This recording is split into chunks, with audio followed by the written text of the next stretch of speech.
So Tim Brown, what does the Life Flight Trust mean to you? Ben Sigmund and I are ambassadors, sort of trying to spread the word about all the good work that they do, and there's some great people involved and a great story, and we're really proud to be involved with them.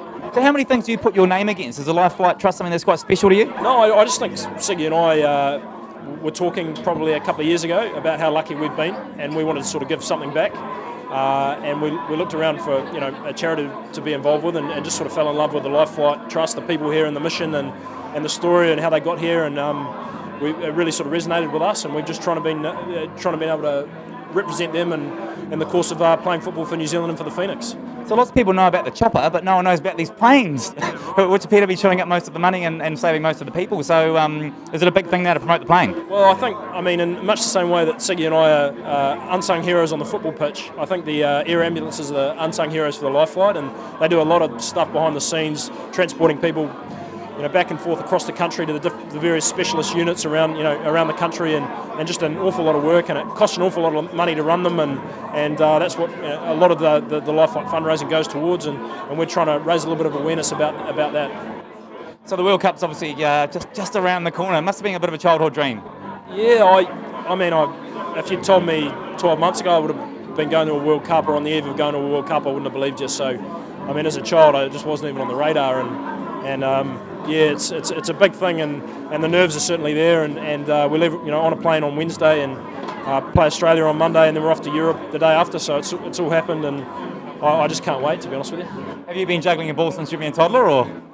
Maybe not quite a toddler, but I've certainly been working pretty hard to get to this point, and I can't wait.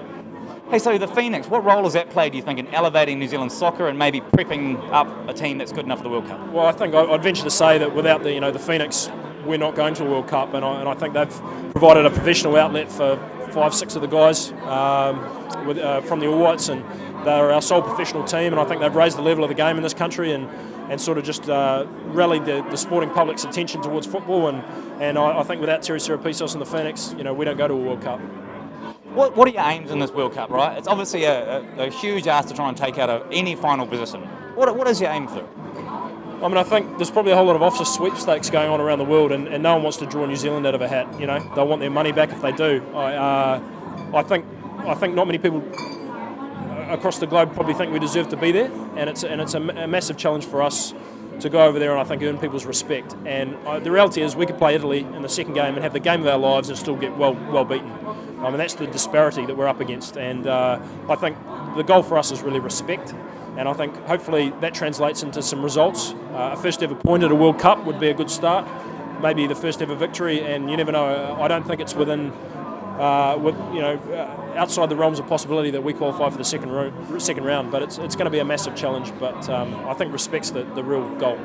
Mate, not everyone knows at the moment, what is it like to be an All White? How much of your day is taken up playing soccer, and how much of it's earning the rest of a living? Is it a fully professional gig now? Yeah, it has been for a number of years for me. I've been quite fortunate with that. I've worked very hard to get to that point, but I never thought that I'd be doing that particular job in Wellington, and the Phoenix has provided that outlet. My mates give me a bit of a hard time. I'm done by about lunchtime most of the time, but it is a full-time gig, and we work really hard and make a number of sacrifices. But I'm living the dream at the moment. So what do you reckon sport does for New Zealand in something like soccer? What is it going to do for New Zealand on the whole? I mean, I think it's the biggest sporting event on the planet, and we're a part of it, and we haven't been for 28 years. And I think it's massive for the profile of the whole country, and if we can go over there and perform, I think we're the world's underdogs at the moment, and wouldn't it be great if we sort of went over there and won the hearts of the world that are watching? And I think that's a possibility. Have you had a passion for New Zealand your whole life? Absolutely, mate. I play in a New Zealand team that's full of Australians, and I'm constantly defending the Wellington weather and New Zealand sport on a larger scale. I played for a year over there in Australia, and it was almost a full-time job, just sort of keeping the Australians down, really. Anyone who wants to criticise New Zealand, I'll take them on. I get a bit of stick for that. But no, I'm a pretty proud Kiwi, and pretty proud to be a part of a team going to the World Cup. Great luck, mate. World-class work, eh? Appreciate it. Thanks, mate. Cheers.